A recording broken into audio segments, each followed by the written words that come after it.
বউ, কিছু খেতে দাও। আজ কিছুদিন হলো নদীতে মাছই পাওয়া যাচ্ছে না। তাই আমি আর করিম ভেবেছি আজ একটু সকাল সকাল নদীতে মাছ ধরতে যাব। দেখি তাতে যদি কিছু হয়। ঠিক আছে, এই নাও, কাল রাতের ভাত ছিল, তাতে পানি দিয়ে রেখেছিলাম। এখন তাহলে সেটাই খেয়ে নাও।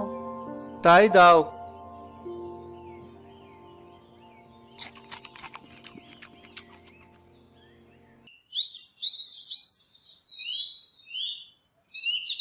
বন্ধু, কোথায় তুই? এই তো আমি আছি, তোর জন্য অপেক্ষা করছিলাম। চল তাহলে।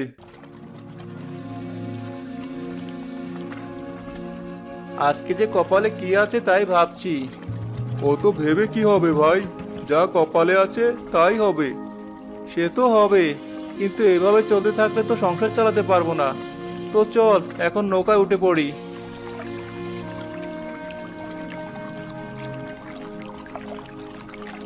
নৌকাটা আর একটু গভীরের দিকে নিয়ে চল। এই এখানটায় জাল ফেলি, দেখি কি উঠে।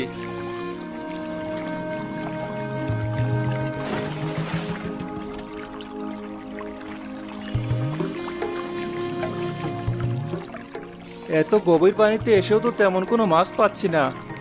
ওদিকটায় চল, একবার দেখি কি হয়। ঠিক আছে, চল।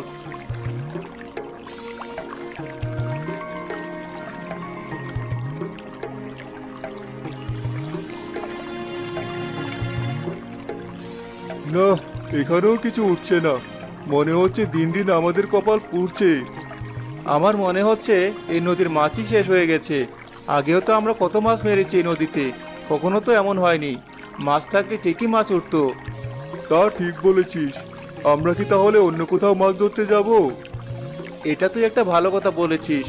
আজ তো অনেক সময় চেষ্টা করেও তেমন কোনো মাছ পেলাম না। তার থেকে বাড়ি চল, কাল সকাল সকাল অন্য কোনো জায়গায় যাব না হয়।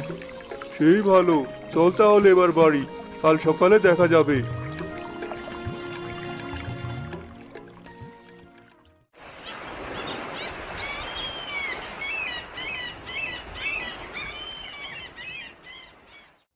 রহিম তো এখনো এলো না।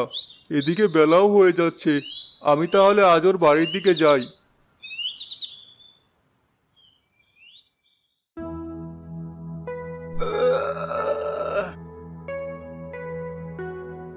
এই যা, আজ একটু বেশি দেরি হয়ে গেল। বন্ধু আজ ভীষণ রাগ করবে আমার উপর। বলে